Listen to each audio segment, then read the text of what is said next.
guys, how are we all doing? Stephen at you, loud and proud, on a glorious sunny day today. It ain't that warm, but you're getting that sun. You get that sun on your face, that is glorious. You can feel the warmth of that sun on your face. Lovely. Anyway, how are we all doing? We all coping well? I hope we are. I was going to do, whoopsie daisy, bumping into Christine. I was going to do the radiator fix on this today. Put in that new thermocouple switch. Now that means draining off the radiator, reducing it up with antifreeze and everything, and cleaning out the system. But the actual nut on the new thermocouple switch on the radiator, it's a 30mm. And I don't bloody well have one of those as usual, and someone else I've got to buy, so I've ordered a 30mm wrench. It was only £7, should be here tomorrow, on good old Amazon. So I'll do that for another day. We'll get that done. I'll show you how to test everything as well, how to analyse the fault and diagnose the fault as such. We think we've got this diagnosed as the actual radiator thermocouple switch, which turns on the fans. It's a controller for the fans, basically. It's a thermostat. But I'll run through how I've diagnosed that when we come to that, guys. So that'll be for another day. But today I thought, because it's such a glorious day, all that sun's glary, and Christine is looking nice, as you can see. I need to give it a winter clean, a spring clean. It's coming up to springtime now. We all start to do our spring cleans now on our storage units. Those who've got storage units, RVs, caravans, vans. There she is at the back, looking nice. It's looking all nice and tidy outside, but we need to get up on the roof, because that's where all the moss and algae builds up on the roof. Give the old solar panels a good clean and everything. But I have had it plugged into EHU with a little radiator in there. You know, I put a radiator in there, only a 400 watt radiator, which stays on all the time. Just keeps it nice and tight. But I think it's coming to that time of year now where we won't need heating in the van when they're in storage, because it's warm enough. But anyway, it looks nice outside anyway, nice and clean. And I actually did just turn the engine over. I haven't turned that engine over because I'm waiting to do that radiator, because you know it boils over in idle mode. If it's in idle mode for more than 20 minutes, 15 minutes, boils over. That's the actual fault we've got with it, so I can't run it too much. But I turned it on this morning for the first time, fired up straight away like a dream, no trouble at all. So all the batteries are holding up, even though it's been cloudy and snow. We've had all sorts down here. We haven't. This is the first sunshine we've had for a long time. All my radio, all my power systems are all topped up lovely. They're all holding the power, which is nice. As you know, I've got 3 power systems inside this van, and that's what I want to talk about today. Let's go inside, Christine. It might be a bit dark in here, guys. Oops, in we go. Lovely jubbly. Inside we are. Here we are. Inside Christine. Give you a quick pan round. There she be, in all her glory. It's quite tidy at the moment because I've not been doing a lot of work on the van recently. She's quite tidy at the moment. I'll put some lights on. There we go. A bit more light. That's a bit better. Just coming to the back here to the bedroom part. I'm standing in the kitchen at the moment. You can see there the bedroom. Lots of junk everywhere, guys. Still 1 or 2 little jobs to do on the van and everything, but lovely jubbly. Looking at the front now, I've got my nice curtains up there which are looking pucker. I've just opened all the windows as well, get a bit of air in here, get a bit of nice fresh mild air in here, which is lovely. I'll have to sit down and hold you for a minute. Yeah, so we're talking about power systems now. Try and rest my arm there. There we go. How's that? There you go. Sticker walls looking lovely. Get those stickers in, guys. Really get the stickers in. And so there's 1 or 2. I said on my last video, there's 1 or 2 of you guys out there that's promised me a sticker. I think there's 4 or 5. I've got about 4 or 5 to show on my next stickers show, shout out show, guys. And there's 4 or 5 that I've promised to send over the last month that they've not come through yet. So get your fingers out. I know who you are. I know where you live. But it's lovely sat in here today. Oh, the sun, it does make a bit of difference, doesn't it? A little bit of sun. It just warms the heart and warms the soul a little bit, doesn't it? After all. Well, we've got forecast of 2 weeks of mild, dry weather now here over in Norfolk, which is lovely. Let's just hope we can get those tiers lifted slightly. We only need them lifted slightly so we can get out in our vans for the night. If we can get permission to stay away from our abodes away from our mail addresses. That'd be nice, so we can all get out and have a go, eh? There'll be so many vans and so many caravans on the road. Once we get lifted, it'll be packed. That's a beauty about doing wild camps. I think all the caravan sites, all the caravan club sites, I think they're all booked up for the next 18 months. So it's going to be a struggle getting on the sites, but I don't do sites anyway. It's all about wild camping in it, getting out in the wild. Right, power systems. As you know, I've talked about my power systems and why I've got 3 independent. That's the important thing, guys. They're all independent. And the biggest thing with power system, with any power system, you can have the best solar system, the best battery to battery systems, all those, you know, the best solar controllers and everything in the world, but you've got to have somewhere to store all that power. You know, some guys got 1,000 watts on the roof. You know, 1,000 watts is useless if you've got nowhere to store it. And that's why I've got, as I said before, I've got 6 batteries on this unit. 1, 2, 3, 4, 5, 6 batteries. It's including my engine battery, the starter battery. 6 batteries, giving me over 900 amps of storage. So whenever I can get it in, with the solars being active, I've got plenty of places to store all that stuff, guys. So it's, you know, as I said before, you can have all the solar system, all the watts in the world, but you've got to have plenty of place to storage and good batteries as well. So there you go. So I've got 3 backup systems. What I'm talking about now, what we're going to have a chat about, is about emergency backup systems. Now, okay, I've got the Power Oak system as well, which is another storage system. So that in effect is another system on top of my 3, 4. So that's 4. So I've got 4 kinds of power reserves as such that I can draw on when need be. That's a Power Oak, the Blue Yeti. I think it's called the Blue Yeti now. I think I've got the 500 watt one. They're brilliant, absolutely brilliant. But I want to talk about another system. If all your systems fail, now there's a lot of vanners out there, a lot of caravanners, a lot of RVs, a lot of van builds. They've only got a small kind of power system on their van, and if that goes down, they're in the they're up the creek without a paddle. Just talk about a scenario now. If I'm in my van, saying I've not got all these power systems that I've got in my van, but just say I'm in my van, I've got one power system. I'm out in the wilds. I've been up in the mountains, the Scottish mountains, overlooking a lovely loch. I've been up there for about 4 or 5 days. One particular day, nice, I have a couple of beers, you know, celebrating, get a bit tipsy and everything, and I wake up in the morning, switch my lights on because it's dark in the morning and I've got no lights. I think to myself, this is just a scenario, guys. Oh blimey, my batteries are down, my batteries have gone dry. So of course I'll jump into the cab and I'll turn on my cab to try and generate some power, get some power going and some warmth into the van, because I've got none now because my power system's down, my batteries are flat, my leisure batteries are flat. I'll turn the key on my ignition and my engine is flat as well, because in my drunken stupor the night before I left my radio on in the cab, I've left the lighting on in the habitation unit, and all my batteries are dead. So I'm up the creek without a paddle. No power at all. What do you do? Okay, you can get on the phone and get onto the somebody locally in a van. The van community is brilliant. They'll always come out. Somebody will always come out to help you guys. They really are helpful like that. They're a wonderful bunch. But what do you do in a situation like that? For some reason or another, your systems fail. Whether it's an electrical fault, whether it's a short or something, the whole of your systems in your little unit, whatever you've got, has failed. You've got nothing whatsoever. It's freezing cold. It's the middle of the winter. You've got nothing to cook on, you've got no heating, you've got no lighting. So what do you do?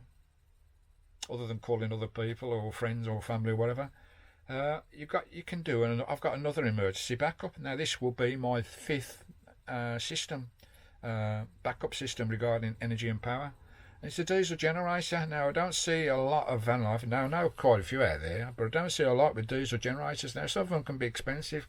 But you know, I'll pinch and nip every penny that I spend, guys. I do everything on a budget, as you know, watching my videos. Everything's done on a budget, it really is. And I search Marketplace on Facebook and all the local media sites, Prime, and you know, everywhere, eBay. I search for the cheapest product that I can find out there. And it seems like with this Osmo, you know, most of the things that I find are either XDEM or shop demonstration or used or got slight scratches, as long as it says in perfect working order but with scratches. Like this Osmo, I think they're about 300 quid, I think 280 quid. I got this for less than 130 quid because it said it was scratched and marked. But when I received it, I'm looking at it now, it's not got a mark on it, it looks bloody brand new. I've saved over 100 quid. So that's what I do, and that's what I did with the diesel generator. I had to travel about 30 miles to go and collect it. It was in a wild place. A bloke was building his home in the middle of nowhere, so he needed generated power for the building site of a night time. He had several generators up there, and as he was progressing through his build, he was so slowly selling the generators that he got because he was getting plumbed in power and everything eventually. And I went up there and he showed me this one. Now this is this unit, I'll show you in a minute. I think they're well over 200 quid, and I got it for £70, I think it was. And when he showed it me, I thought, God blimey, that looks brand bloody new. And he was coming to the end of the build anyway, so he was flogging off his Gennies, and he flogged me this one, and it looked brand new, absolutely not a bloody mark on it. And so I'll show you that now. It's not too big either, it's quite a small one, guys. And I've actually got it stored in my, see that cupboard down there, the bottom cupboard there, guys, it's in there. Let's go and have a look, I'll show you. Come down with me, what's it lazy? Down here, just open the, hope it's not too dark down there. Open this little cupboard, and there it is. It's sat in there, guys, I hope you can see that. It's sat in there, diesel generator. Now I know that the bloke says he's run tools on that 2.5 kilowatts. So no problem at all. And not only for emergency purposes, that's a backup system. So you know, I'll never be up the creek without a paddle for power because I'll always have something. And okay, they can be a bit noisy, but that one is quite quiet, guys. It's what they call a whisper generator, the new generation of generators, so it's quite quiet. It's 2-stroke diesel in that one. You have to put a bit of oil. I think it's total generation. You know, I can plug that into my EHU outside and I'll have a total off-grid electricity for the van with that unit. It'll last about 15 hours on a tank full of diesel. So it's all deal. So I'll pump that up. We'll get it up and running in a minute, guys. We'll set it up outside. We'll get it up and running, and I'll show you how easy it is. I mean, it's like going to a caravan site and having an electric hookup with one of these guys. You just stick that on. I'll show you where I store it as well when I'm using it. It'll be on my bike rack at the back with a lock on it, so I'll have it outside running should I ever need it. And one of the major reasons that I bought one of these guys is for the work that I'll be doing on the van. Obviously I'm going to need power tools because I want to do most of the maintenance on the van myself, all the mechanics as well, all the engine problems that we may have, which we will have in future, no doubt whatsoever about that, guys. So I want power tools with me, and also to help other people, to help other van lifers as well if they need help. So I can run all my power tools on there with no problem, no worry about. I mean, I've got an inverter in the van, a 2k kilowatt inverter in the van, but I don't want to drain my van batteries when I'm doing work like that. Instead, just run that and do all the work with that. So I can run any power, jigsaws, drills, anything I can run on that. Chainsaws, anything you can run one of those guys. And obviously you can run the habitation units in your van as well. Lovely job, Lee. So I'm rambling on. Neighbours are just coming out. I'm rambling on. We'll get it out and we'll get it set up and we'll see what it's all about, guys. Back at you in a minute. Right, guys, I hope you can see me there. I hope I'm in shot. We're still on the Osmo Pocket. Got it on a stand over there, so I hope you can hear me well. It's a generator. It's not too heavy, guys. It's not that heavy for a generator. It's a new concept of generators, the whisper version. These generators are loud. It's not the quietest thing in the world, guys, it really isn't, but it's a lot quieter than the older models. They'll wake up all the bloody neighbours and whatever, but while this is in idle mode, it's quite quiet. We'll actually hook it up to the EHU on the van, guys, on the Christine. We'll get the electrics running in there. But as I say, if all your powers have gone and you're in dire strait and you need power for an emergency, well, you just need to power your power tools, you know, your high power tools and all that. Hope that wind's not too bad. It's starting to blow through here now, the wind. But anyway, let's get this kicked up. Let's bring it a bit closer. Right, hope you can see that there, guys. Can you see that? There you go, yeah. You got the unit there. It's 2-stroke diesel in this. It's 25 to 1, I believe. You have to get the right oil as well, diesel. So it's 2-stroke diesel. You've always got diesel on the van, haven't you? There's always plenty in your tank or plenty in your diesel heater, so there's always diesel about somewhere. Say this will run for about 15 hours. Well, it depends how much power you're putting out. The more power you draw from this, obviously the louder it gets, because it revs up the engine when there's power drawing off it. So lovely jubbly. It's a Wideman, and it's classed as it's got on the front 2.5, but the chap said he was running 3.5 off this. So anyway, so I've got this dirt tube, and you can see it looks brand new. A couple of little marks on it, but other than that, it looks brand spanking new. And to turn this up, obviously you need to make sure you've got your 2-stroke diesel in there. Just open the valve on the actual diesel tap there. Turn on the device down the bottom there. Also turn on the engine switch there as well. Just open the choke a little bit, and this should start, guys. It will be a little bit noisy.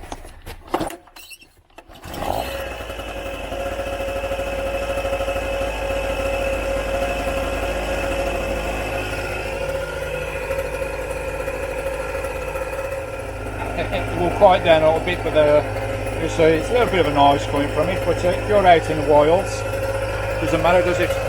Obviously you don't want to do it when you're around people, because you might disturb them. So it's when you're out in the mountains or whatever, guys, and you need emergency power.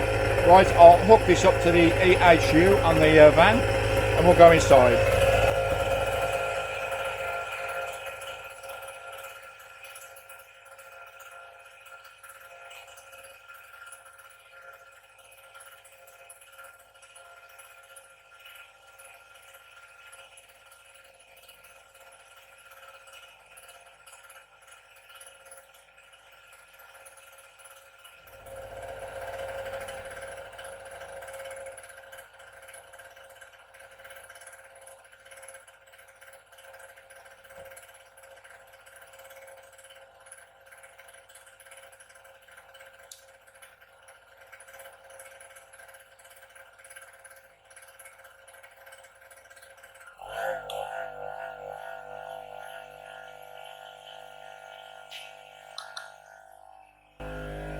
See there, the power goes up slightly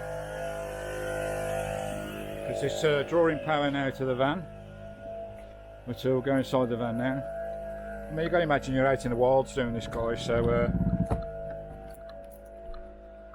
inside the van, shut the door. As you can see, we've got all our power units working fine. 500 watt radiators using fine. We've got it on the main supply there. Oops, Daisy. We're still recording here. The main supply is on there. As you can see, I unplugged it from the electricity hookup. We've got it hooked into the generator now. So everything's working fine. It's just put all my systems on. That's all my systems on there. You can hear the water pump coming in fine. Turn all those systems off. It's all the systems of the van there working fine, guys. So there you go. You can actually put it away. You know, if you've got a long cable, you're out in the walls or something, and you want the noise away from the van a bit more, you can put that in the woods or something just away from you or wherever, guys, or lock it onto the back of the van. Now, I store it down there when it's in the van, when I'm not using it, down there in the cupboard, guys. But when I'm, if I was out in the wild or something, and I want you to put it outside, because obviously you've got to be careful nobody nicks it or whatever. Come round to the back here. It will go on there, guys. It'll be strapped on there with a lock system, the bicycle lock system, so it can't be nicked. There you go, running away nicely. So you won't be without power no matter what.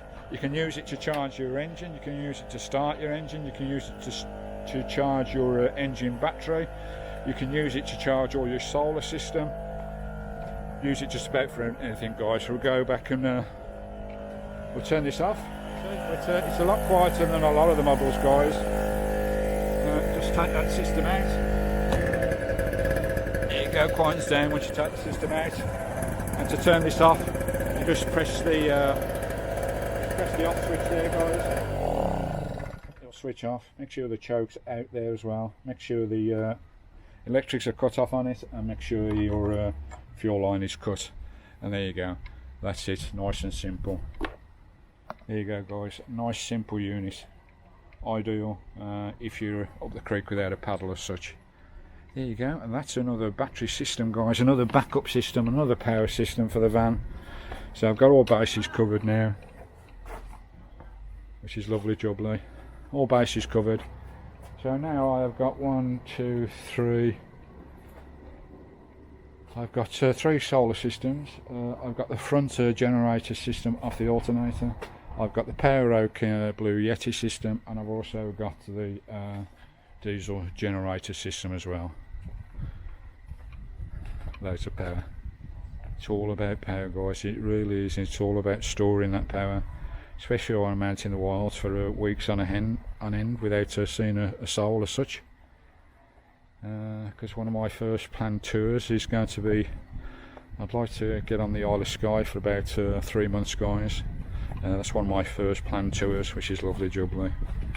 There you go, let's go back inside Christine.